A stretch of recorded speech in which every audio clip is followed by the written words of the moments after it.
મહાપ્રભુજી આજ્ઞા કરે છે, અજા બિલાદી દોષાણામ નાશકોનું ભવિષ્યત. પ્રભુના નામમાં સામર્થ્ય છે. ઘણી વાર લોકો પૂછે કે માણસે જીવનભર પાપ કર્યા હોય ને આમ પ્રભુનું નામ લેવાથી એમ પાપ પડી જાય બધા. રાજુભાઈ, હું તમને એક પ્રશ્ન પૂછું કે ગિરનાર જેટલો કે હિમાલય જેટલો રૂનો પહાડ હોય, રૂનો પર્વત, એને બાળવા કેટલા ટન કોલસા જોઈએ?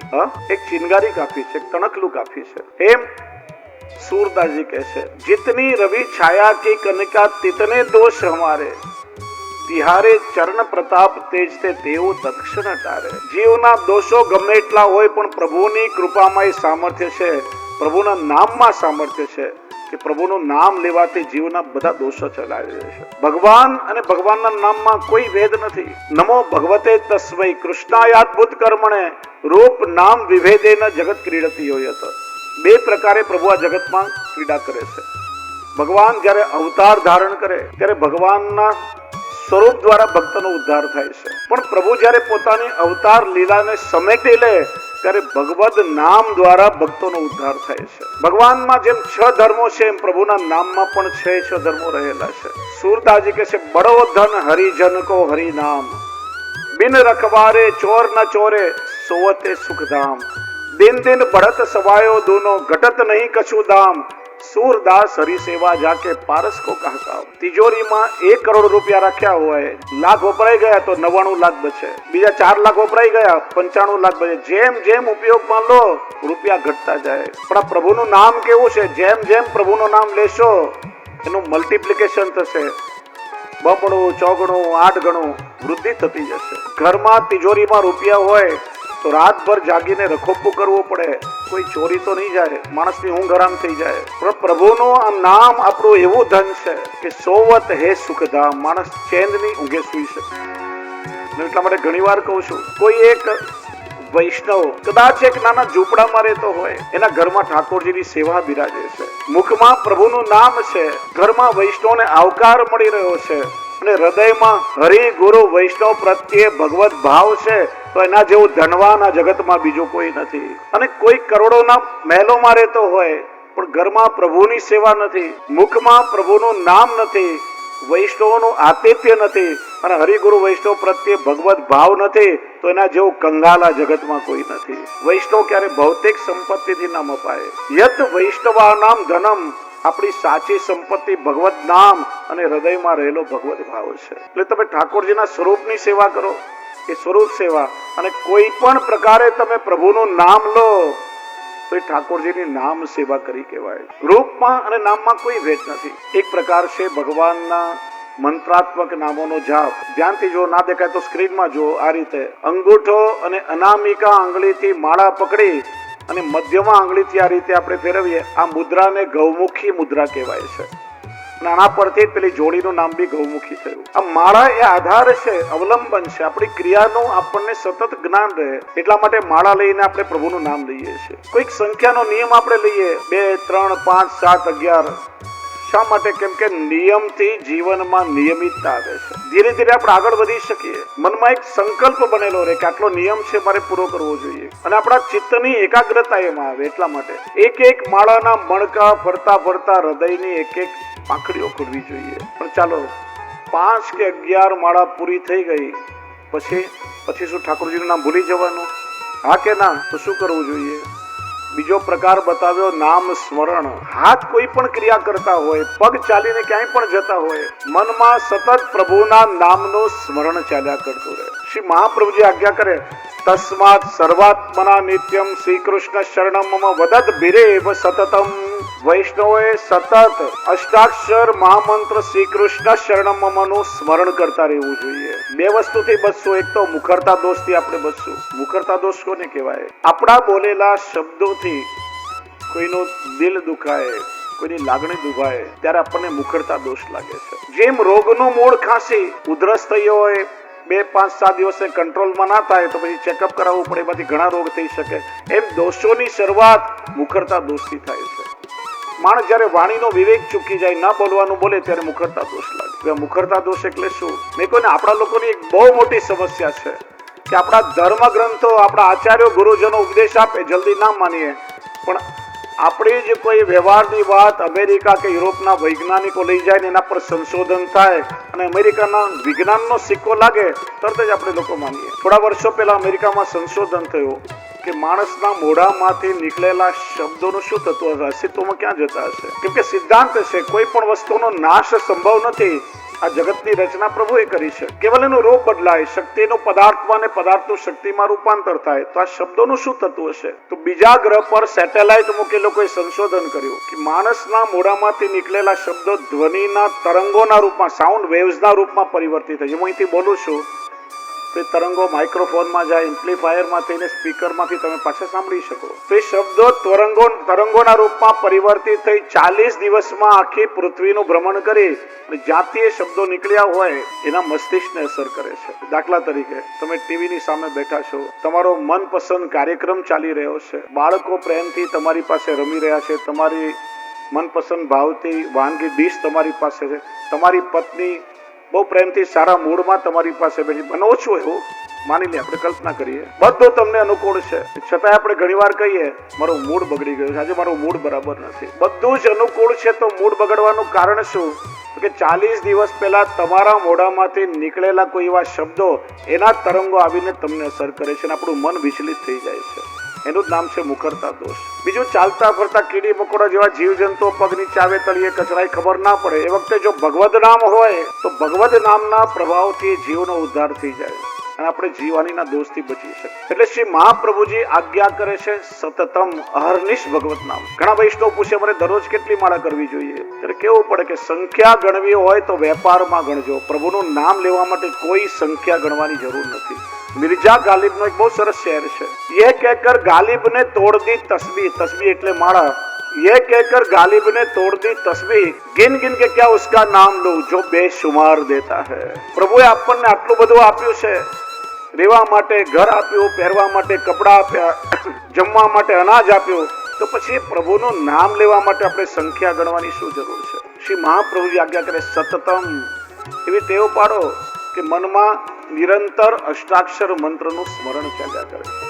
હું ઘણી વાર કહું છું, આપણા કાઠિયાવાડનું એક નાનકડું ગામડું, એક ગામમાં એક સંત રહેતા હતા. સંતને દરરોજ 108 માળા કરવાનો નિયમ. હવે સંતને લોક સેવાના કેટલાય કામ હોય, ઘણી વાર પેલી 108 ની સંખ્યા અધૂરી રહી જાય. હવે સંતનો બીજો ક્રમ કે દરરોજ સાંજે ગામના પાદરે એક વૃક્ષના ચોતરા નીચે સંત બેસે અને એમનું વ્યાખ્યાન થાય, પ્રવચન થાય, એમના સત્સંગ માટે ગામના બધા લોકો આવીને બેસે. એ વખતે 27 મણકાની માળકા, જેને આપણે બેરખો કહીએ માળાને, 1/4 થાય, એ પણ ધીરે ધીરે 108 ની સંખ્યા પૂરી કરે.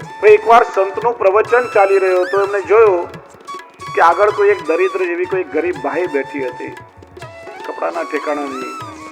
બહારથી કોઈ માણસ આવ્યો, પેલા બેનના કાનમાં કંઈ કહ્યું, ત્યારે પોતાની પાસે પડેલી જોડીમાંથી રૂપિયાનું બંડલ કાઢીને આપ્યું ને લઈને પેલો માણસ ચાલ્યો ગયો. સંત આ બધું જોતા હતા. વ્યાખ્યાન પૂરું થયું, બધા સંતને વંદન કરવા આવ્યા, પેલા બેન પણ ચણસ્પર્શ કરવા આવ્યા. સંતે પૂછ્યું, બેન તને વાંધો ન હોય તો એક પ્રશ્ન પૂછો ને બાપજી, મને શું વાંધો? કે મારું પ્રવચન ચાલી રહ્યું હતું ત્યારે કોઈક માણસ આવ્યો, તારા કાનમાં કઈ કહ્યું, તેને રૂપિયા આપ્યા, એ બધું શું હતું? કે મારા જે મારો ધણી હતો, મને કહ્યું 100-150 રૂપિયા જોઈએ છે એટલે મેં રૂપિયા એમને આપ્યા. સંત કે બેન તે ગણ્યા વગર રૂપિયા એમને મેં આપી દીધા. ત્યારે પેલી બાઈ કે મહારાજ, મારા ધણીને રૂપિયા જોઈતા હતા અને ધણીને રૂપિયા દેવા હોય તો મારે ગણવાની શું જરૂર? અને એ સમયે સંતે હાથમાંથી માળા છોડી દીધી કે એક ગરીબ ભાઈ પોતાના ધણીને દેવા માટે રૂપિયા ના ગણતી હોય તો એ ધણીના ધણીનું નામ લેવા માટે મારે ગણતરીની શું જરૂર? સતતમ શ્રી મહાપ્રભુજી આજ્ઞા કરે. એટલા માટે કૃપા કરે અષ્ટાક્ષર મહામંત્ર જેવો સર્વોપરી મંત્ર આપણને આપ્યો છે. શ્રી ગુસાઈજી પ્રભુચરણે અષ્ટાક્ષર મંત્રાર્થ નિરૂપણમાં કો 17 શ્લોકનો ગ્રંથ એના પર આપ્યો. એક એક અક્ષરમાં અલૌકિક સામર્થ્ય છે. વૈષ્ણવ બીજો કોઈ મંત્ર કરવાની જરૂર નથી. આજે આપણે ફલાણી જગ્યાએ મંત્ર સાંભળ્યો, ટીવીમાં કોઈ મંત્ર સાંભળ્યો, છાપામાં કોઈ મંત્ર વાંચ્યો, એવા કોઈ મંત્રો ફલિત થતા નથી. યાદ રાખો, આ મંત્રનું પણ એક વિજ્ઞાન છે. પહેલી વાત તો ગુરુએ મંત્ર સિદ્ધ કરેલો હોવો જોઈએ. એ ગુરુ પાસેથી પરંપરાગત એ મંત્રની દીક્ષા આપણને પ્રાપ્ત થાય પછી એ મંત્ર આપણને ફલરૂપ થાય. સાંભળેલા કે વાંચેલા મંત્રો આપણી મેળે જપીએ એનો કોઈ ફલ ના મળે. બીજી વાત કે છે વેદમાં 6.5 કરોડ મંત્ર છે. કેટલાક શાપિત મંત્રો છે. દરેક મંત્રની ઉપાસના પદ્ધતિ જુદી છે. દરેક મંત્રની શરૂઆતમાં ઓમકાર પ્રણવ હોય અથવા હ્રીમ ક્લીમ શ્રીમ જેવા બીજાક્ષરો હોય.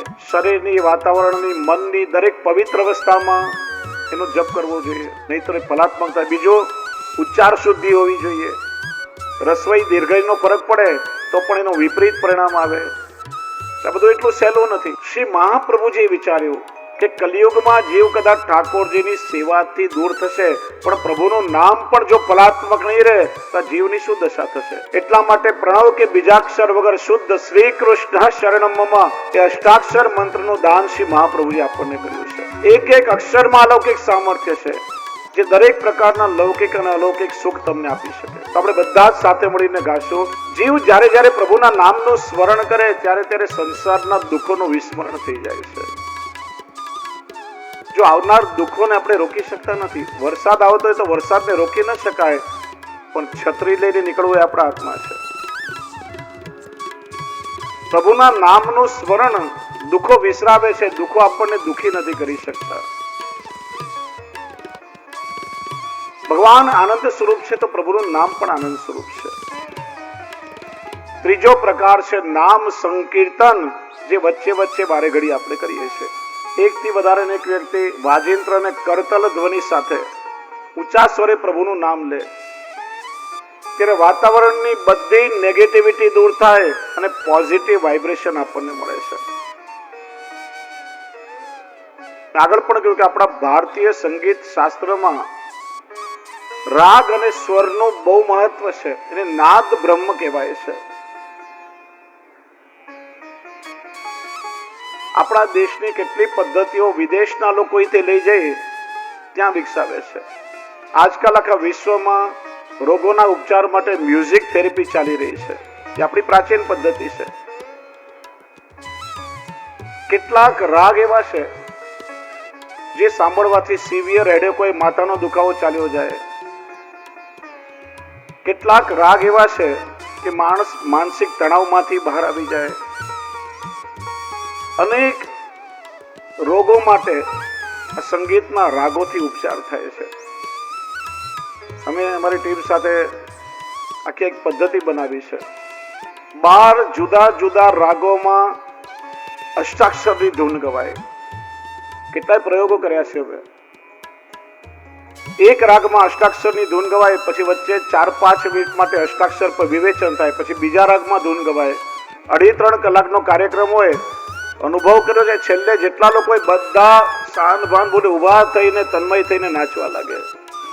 બધા દુઃખ દર્દ વિસરાઈ જાય. એટલો આનંદ અનુભવ થાય. અને તાળી વગાડવાનો ખાલી ઘોંઘાટ નથી. એક્યુપ્રેશર પદ્ધતિ પણ આપણા શરીરમાં જેટલી નસો છે બધાના પોઈન્ટ હથેળીમાં છે. હથેળીના પોઈન્ટ દબાવીને અનેક રોગોનો ઉપચાર થાય છે. એમ તમે કાંઈ ના કરો, આખા દિવસમાં 15-20 મિનિટ માટે કોઈ ધૂનની સાથે કમસે કમ 500 ગમે તેમ નહીં 10 આંગળી ભેગી થાય એ રીતે જોરથી તાળી વગાડવાની. આપોઆપ તમને એક્યુપ્રેશર મળે. બ્લડ પ્રેશર હાઈ હોય તો નોર્મલ થવા લાગે. શુગરનું લેવલ વધારે કે ઓછું હોય તો નોર્મલ થવા લાગે. હાર્ટમાં બ્લોકેજ હોય, ડોક્ટરે કહ્યું હોય કે બાયપાસ કરવું પડશે. બાયપાસ એટલે શું? ઓપરેશન સફળ થયું તો પાસ અને નહીં તો બાય, એટલે એને કહેવાય બાયપાસ. એ ના કરાવવું પડે. તાળી વગાડવાથી ઘણા રોગોનો ઉપચાર થઈ જાય. એટલે આપણે આખી પદ્ધતિ બહુ સાયન્ટિફિક છે. નામ સંકીર્તન, પછી પ્રભુનું લીલા ગુણગાન કીર્તનો દ્વારા કરીએ છીએ. સત્સંગ, કથાનું શ્રવણ, આ બધો જ પ્રભુના નામ સેવાનો પ્રકાર છે. કોઈ પણ પ્રકારે પ્રભુનું લીધેલું નામ એ પ્રભુની સેવા છે. તો અહીંયા નામનો પ્રભાવ બતાવ્યો કે અજામિલે અનાયાસે પ્રભુનું નામ લીધું અને એને કરેલા કર્મો બળી ગયા અને એનો ઉદ્ધાર થઈ ગયો. 7મા અધ્યાયમાં વિશ્વરૂપની કથા કહી. દેવોની સભામાં દેવો ઇન્દ્રની સ્તુતિ કરતા હતા.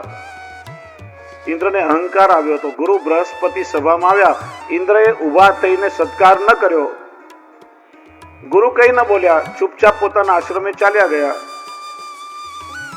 પછી ઇન્દ્રને ખ્યાલ આવ્યો કે મારાથી આ ગુરુનો અનાદર થયો છે, હું જઈને ક્ષમા માંગુ. પણ ઇન્દ્ર આવ્યો એટલે બૃહસ્પતિ પોતાના સામર્થ્યથી અદ્રશ્ય થઈ ગયા. દેવો ગુરુ વગરના બની ગયા, એમનું સામર્થ્ય ચાલ્યું ગયું. શુક્રાચાર્ય સંજીવની વિદ્યાથી અસુરોમાં સામર્થ્ય ભર્યું અને એમણે સ્વર્ગ જીતી લીધું. બ્રહ્માજી પાસે આવ્યા. બ્રહ્માજી કહ્યું, તપસ્વી ત્વષ્ટાના પુત્ર વિશ્વરૂપને તમે ગુરુ બનાવો, એ તમારી ઈચ્છા પૂરી કરશે. વિશ્વરૂપને ગુરુ બનાવ્યા. એમણે વૈષ્ણવી વિદ્યા એટલે નારાયણ કવચ આપ્યું અને એ ધારણ કરવાથી દેવોએ સ્વર્ગ પાછું જીત્યું.